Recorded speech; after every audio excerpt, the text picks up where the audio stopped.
ನಾವು ಹಿಂದೂಗಳು ಗುರುಪೂರ್ಣಿಮೆಯನ್ನ ಆಚರಣೆಯನ್ನ ಮಾಡ್ತೀವಿ. ಹಿಂದೂ ಮತ್ತೆ ಬೌದ್ಧರು ಕೂಡ ಗುರುವಿಗೆ ಪೂಜೆಯನ್ನ ಮಾಡ್ತಾರೆ.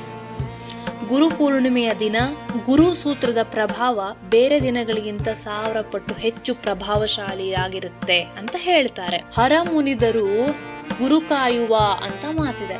ಅಂದ್ರೆ ಗುರು ನಮ್ಮಲ್ಲಿರುವ ಅಜ್ಞಾನ ಅಂಧಕಾರವನ್ನ ದೂರ ಮಾಡ್ತಾನೆ ಅಂತ ಹೇಳ್ತಾರೆ. ಎಷ್ಟೋ ಜನರು ಗುರುವನ್ನ ತಮ್ಮ ಜೀವನದ ಅವಿಭಾಜ್ಯ ಅಂಗ ಅಂತ ಪರಿಗಣಿಸ್ತಾರೆ. ಮುಂದೆ ಗುರಿ ಇತ್ತು, ಹಿಂದೆ ಗುರು ಇದ್ದ ಅಂತಂದ್ರೆ ನಾವು ಜೀವನದಲ್ಲಿ ಏನು ಬೇಕಾದರೂ ಸಾಧನೆ ಮಾಡಬಹುದು.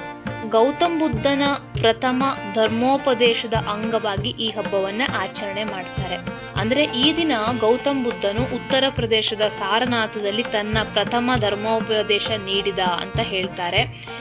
ಇನ್ನು ಶಿವನು ಸಪ್ತರ್ಷಿಗಳಿಗೆ ಯೋಗ ವಿದ್ಯೆಯನ್ನ ಧಾರೆ ಎರೆದು ಪ್ರಥಮ ಗುರು ಆದ ದಿನ ಅಂತ ಕೂಡ ಒಂದು ನಂಬಿಕೆ ಇದೆ. ಇನ್ನೂ ಕೆಲ ಹಿಂದೂಗಳು ವೇದವ್ಯಾಸ ಮಹರ್ಷಿಗಳ ಜನ್ಮದಿನದ ಪ್ರಯುಕ್ತ ಈ ಹಬ್ಬವನ್ನ ಆಚರಣೆ ಮಾಡ್ತಾರೆ.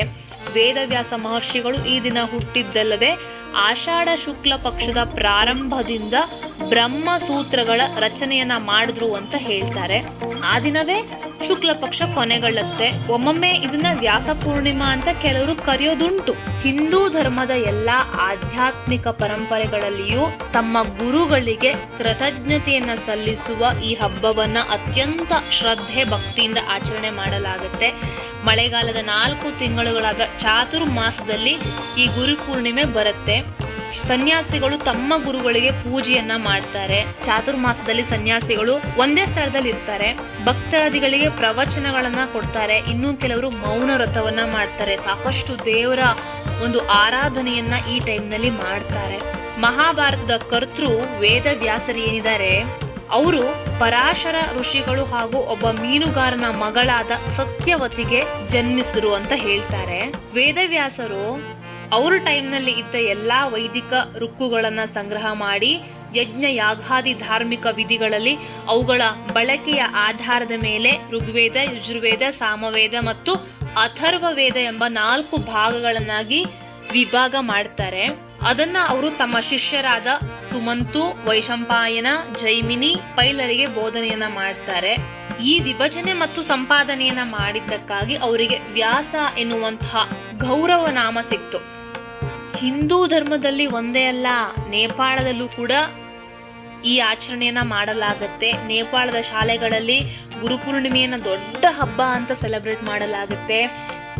ವಿದ್ಯಾರ್ಥಿಗಳು ತಮ್ಮ ಶಿಕ್ಷಕರಿಗೆ ಇಷ್ಟವಾದ ತಿಂಡಿಗಳನ್ನ ಕೊಡ್ತಾರೆ, ಹಾರ ಹಾಕ್ತಾರೆ. ಒಂದು ನಾರು ಏನಿದೆ ಅದರಿಂದ ಮಾಡಲಾದಂತಹ ಟೋಪಿ ಇದೆ, ಅದನ್ನ ಕೂಡ ಕೊಡೋದ್ರ ಮೂಲಕ ಗೌರವವನ್ನ ಸಲ್ಲಿಸ್ತಾರೆ. ಶಿಕ್ಷಕರಿಗೋಸ್ಕರ ವಿಶೇಷವಾದ ಕಾರ್ಯಕ್ರಮಗಳನ್ನ ಕೂಡ ಅವತ್ತು ಆಯೋಜನೆ ಮಾಡಲಾಗುತ್ತೆ. ಭಾರತದಲ್ಲೂ ಕೂಡ ಶಾಲಾ ಕಾಲೇಜುಗಳಲ್ಲಿ, ವಿಶ್ವವಿದ್ಯಾಲಯಗಳಲ್ಲಿ ತುಂಬಾ ಸಂಭ್ರಮದಿಂದ ಗುರುಪೂರ್ಣಿಮೆಯನ್ನ ಆಚರಣೆ ಮಾಡಲಾಗುತ್ತೆ. ಜೈನ ಧರ್ಮದಲ್ಲೂ ಕೂಡ ಈ ಒಂದು ಗುರುಪೂರ್ಣೆಯ ಆಚರಣೆ ಇದೆ. ಹಿಂದೂಗಳು ಆಧ್ಯಾತ್ಮಿಕವಾಗಿ ಹೇಳಬೇಕು ಅಂತಂದ್ರೆ, ಈಗ ರಾಘವೇಂದ್ರ ಸ್ವಾಮಿಗಳಿರ್ಬೋದು, ಶ್ರೀಧರ ಸ್ವಾಮಿಗಳಿರ್ಬೋದು, ಸಮರ್ಥ ರಾಮದಾಸರಿರ್ಬೋದು, ಶಂಕರಾಚಾರ್ಯರಿರ್ಬೋದು, ಹೀಗೆ ಈ ಗುರುವಿನ ಅನುಗ್ರಹಕ್ಕೆ ಪಾತ್ರರಾಗಿ ಇವರ ಒಂದು ಚರಿತ್ರೆಯನ್ನ ಓದಿ ಇವರ ಆರಾಧನೆಯ ಮಾಡಿ ಪೂಜೆ ಮಾಡಿ, ಸೊ ಗುರುಪೂರ್ಣಿಮೆ ದಿನವೇ ಗುರುವಿನ ಆರಾಧನೆಯನ್ನ ಜಾಸ್ತಿ ಮಾಡೋದ್ರಿಂದ ಇನ್ನುಳಿದ ದಿನಗಳಿಗೆ ಕಂಪೇರ್ ಮಾಡಿದ್ರೆ ಆ ದಿನ 1000 ಪಟ್ಟು ಜಾಸ್ತಿ ಒಂದು ಆಶೀರ್ವಾದ ಕೃಪೆ ಸಿಗುತ್ತೆ ಅಂತ ಹೇಳ್ತಾರೆ. ಈ ಬಾರಿ ಗುರುಪೂರ್ಣಿಮೆ ಜುಲೈ 21ಕ್ಕೆ ಇದೆ.